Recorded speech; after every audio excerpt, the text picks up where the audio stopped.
Desde el Centro de Noticias en Cúcuta Norte de Santander, esto es Noti Inclusión Mediodía con Gimeili Ávila y María Isabel Guzmán.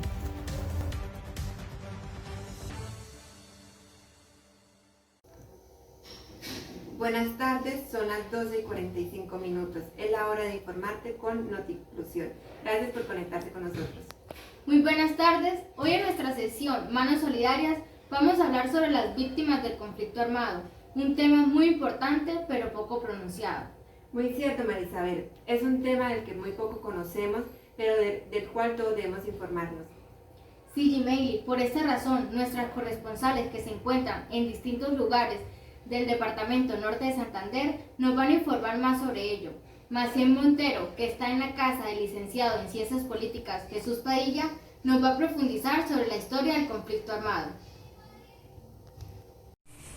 Buenas tardes, Isabel, Gimeili y televidentes. Así es, estamos aquí en la casa del licenciado Jesús Padilla, que nos hablará más sobre el conflicto armado y la relación que tiene este con la educación. Bienvenido, profesor. Gracias. Profesor, desde su experiencia profesional en el campo de la docencia, ¿cree usted que está afectado a la educación? Bueno, primero que todo, muy buenas tardes a todos los televidentes, a los que siguen el programa. Bueno, teniendo en cuenta la pregunta que usted me hace, creo que es una respuesta que contesta sola, ya que el conflicto que ha habido en Colombia por más de 50 años, de una u otra manera tenía que haber afectado no solo la educación, sino todos los campos relacionados a la vida social de nuestro país. Economía, la política, la seguridad y obviamente la educación. Pero tristemente, la educación ha sido uno de los más afectados o una de las más afectadas, ya que se estima que desde el año 84 hasta el 2015, más o menos 2 millones de personas en años de escolaridad, es decir, entre los 6 y los 17 años, han sido víctimas del conflicto. Esto implica que gran parte de la población afectada por el conflicto armado en Colombia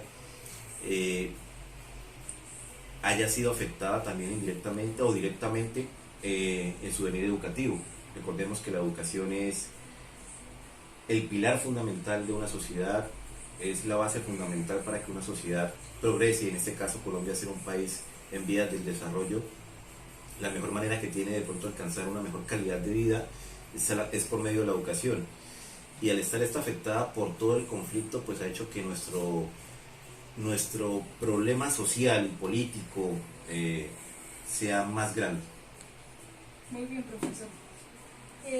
Teniendo en cuenta lo que acabas de decir, entonces, ¿cómo está haciendo el sistema educativo para manejar la inclusión con estas víctimas? Bueno, particularmente en mi experiencia laboral y en el colegio en el que trabajo, me desempeño, tenemos población desplazada o víctima del conflicto que viene de la región del Catatumbo, que sabemos a bien manera que es una de las regiones más afectadas por el conflicto armado en la región, en nuestro departamento y en el país en general. Es una región que ha vivido desde los años 80 y posiblemente anterior a esa fecha, y de los años 80 para acá, innumerables problemas de seguridad con innumerables grupos armados que hacen parte del conflicto, la guerrilla del ELN, el EPL, la llegada de los grupos paramilitares en los finales de los años 90, el inicio del 2000, lo que llevó a que gran parte de población de esa zona del Catatumbo emigrara a otras zonas, principalmente acá a la ciudad de Cúcuta, principalmente a barrios marginales o barrios de clase baja. Entonces, en la institución en la que yo trabajo, pues hay chicos o hay jóvenes, niños, población desplazada. Tristemente, nuestro sistema educativo a nivel nacional tiene en cuenta que inclusión es simplemente integrar a esos jóvenes o a esos niños al sistema educativo, es decir, que sean parte del sistema y que vayan a clases, pero no se hace una inclusión real y significativa, ya que no se tienen en cuenta todos los imponderables que rodean este caso particular del desplazamiento o de las víctimas del conflicto armado. Entonces, muchos de esos niños y muchos de esos jóvenes llegan con innumerables problemas a las instituciones educativas, a donde se desplazan con sus familias, y no se hace un proceso adecuado, primero de recibirlos, de manejo psicológico, muchos son esta edad, es decir, por las vicisitudes del conflicto, por su desplazamiento de pronto de una zona a otra. Son chicos que llegan a cursar un grado con muchos años ya, y entonces ya llegan con una problemática en la que de pronto no se sienten a gusto en el aula de clase o en la misma institución porque tienen 14 o 15 años y están cursando quinto de primaria o sexto de bachillerato, incluso menos. Entonces, el hecho de pronto integrarlos al sistema no es simplemente integrarlos, sino de verdad hacer una inclusión significativa y relevante que permita que estos niños de verdad sientan que son parte de ese sistema, parte de esa sociedad nueva a la que han llegado, y eso es un trabajo muy difícil de lograr, pero que se debe hacer. Se debe hacer un seguimiento a familia por familia, a cada niño, cómo se siente, cómo está, qué problemas trae de pronto psicológicos, si los trae, porque el conflicto o la guerra trae problemas psicológicos, de pronto si le han asesinado a algún ser querido, qué cosas de pronto positivas trae esa persona que pueda aportar o que se pueda resaltar para que esa persona demuestre en su nuevo espacio social en el que está conviviendo qué cosas puede aportar a esa sociedad para que se sienta significativo. Son muchas imponderables, pero que se deben hacer y que se requiere un trabajo arduo para hacerlas. Pero tristemente en nuestro país, cuando se habla de inclusión, simplemente se habla de cifras. Es un error que comete no solamente nuestro país, sino en general los países de América Latina, pero hay que, cada uno de su campo laboral, de su campo de acción, tratar de luchar para que eso no se hace. Entonces lo que nos quieres decir es que hay como una integración, más no una inclusión real. Sí, se podría decir eso. ¿Sí? Entonces la sociedad tampoco está capacitada, tampoco tiene ese poder para tener esa inclusión. Debería, la sociedad como tal debería de poder recibir a esas personas que son víctimas de un conflicto que nos atañe a todos, porque a veces pensamos que al estar en el Catatumbo a ciertas horas ya no somos parte del conflicto, y somos parte del conflicto, somos una nación única, o sea, somos Colombia, un mismo departamento, somos la capital del departamento, y a veces sentimos que el conflicto está allá lejos en otras zonas. Entonces como sociedad deberíamos ser capaces de recibir e integrar e incluir en nuestro sistema social a esas personas que están llegando desplazadas de esas zonas y que se sientan parte de la nueva sociedad en la que están llegando, que sientan que no son las personas aisladas o diferentes o varias en tierras ajenas, sino que sean personas que se sientan que están empezando una nueva vida. Y es un proceso difícil de hacer, difícil de lograr, pero la sociedad debería ser capaz, la sociedad y todos los entes gubernamentales deberían ser capaces de hacer eso. De tener una inclusión. Muchas gracias, profesor, por acompañarnos hoy en Noti Inclusión. Sigamos con más información desde la Mercedes con Vanessa Acevedo. Gracias, Maciel Montero. Muy buenos días. Nos encontramos en el corregimiento de las Mercedes Norte de Santander con el patrullero García Portillo Daime Rafael. Patrullero, ¿cómo se encuentra en el día de hoy? Buenos días, me encuentro muy bien. Me encontramos en la estación del corregimiento de las Mercedes, del cual le brindamos toda la seguridad a lo que son los de las poblaciones, ya que presentamos bastantes índices con lo que es con el juego armado de la delincuencia, aparte de la ley. Igualmente tenemos mucho inconveniente con lo que es todo lo que tiene que ver con la cultivación de que es la hoja de coca.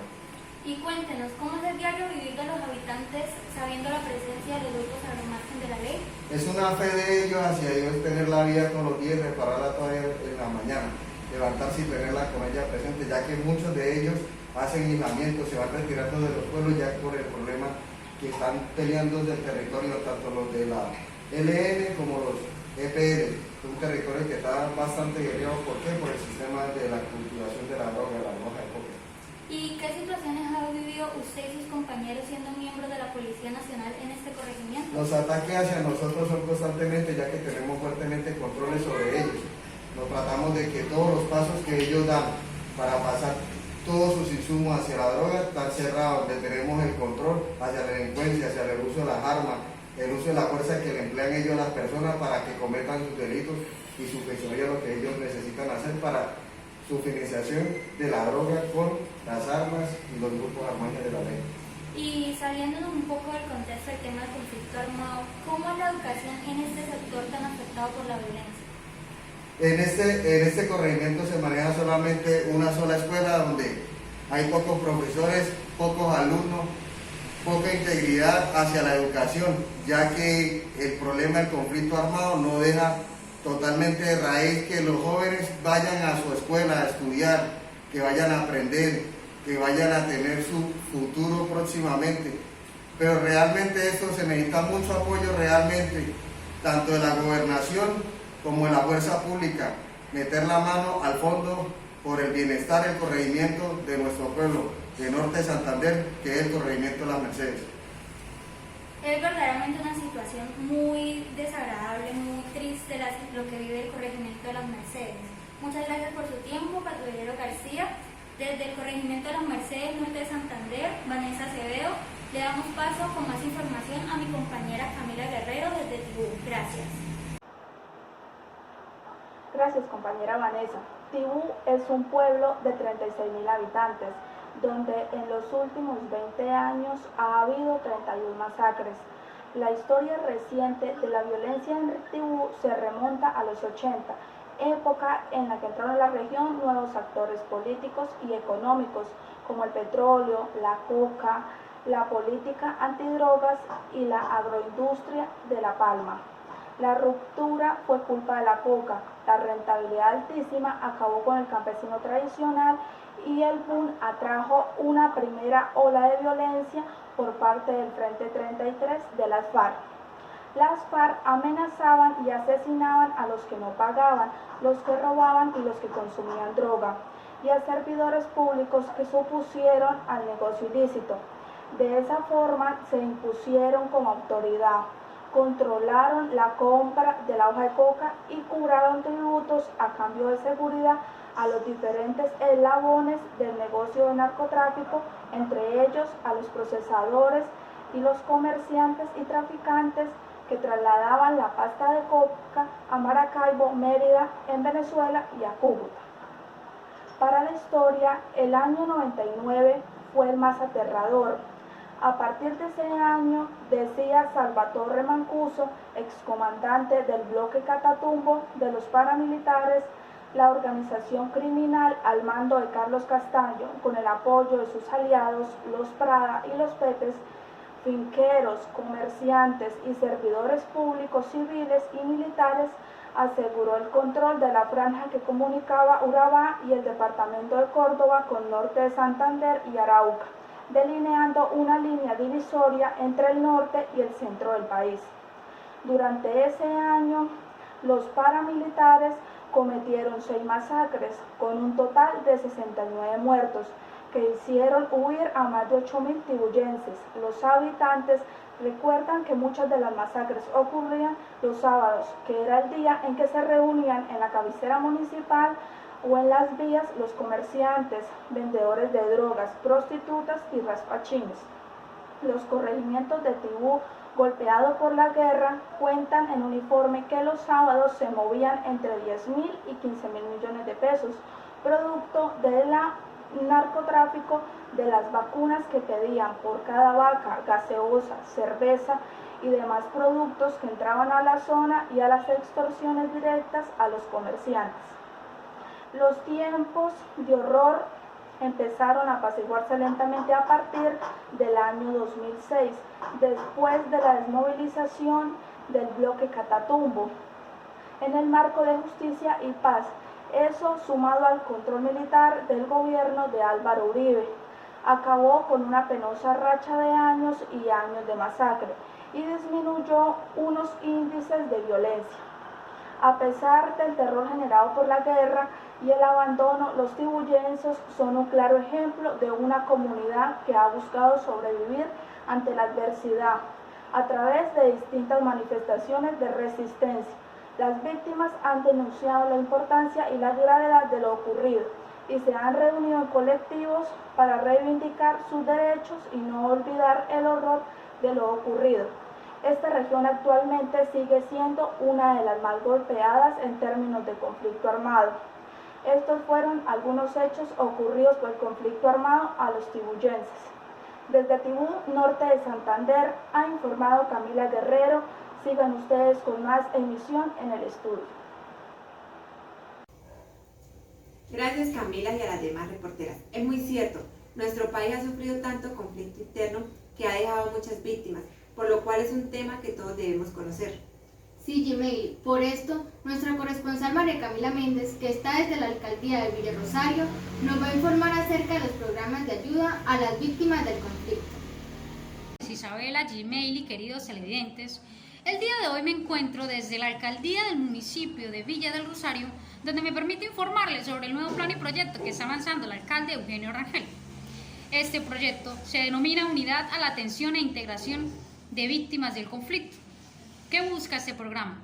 Busca que usted, querido televidente, si se considera una víctima directa del conflicto armado y ha sido desplazado o está migrando de su municipio de origen o departamento y se ha refugiado aquí en el municipio, debe dirigirse hacia las oficinas de la alcaldía y exponer su caso, del por qué usted se denomina un desplazado, para que así forme parte de este proyecto que integra a aquellas víctimas, donde se le brindará una ayuda psicológica y una ayuda monetaria.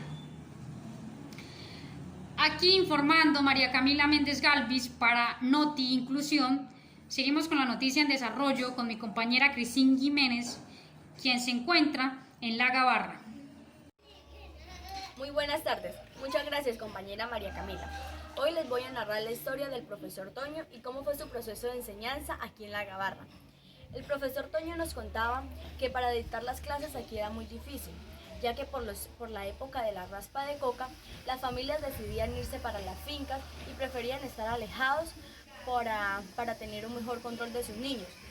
Entonces las clases permanecían vacías, las escuelas permanecían solas, solo eran un poquito de estudiantes que habían.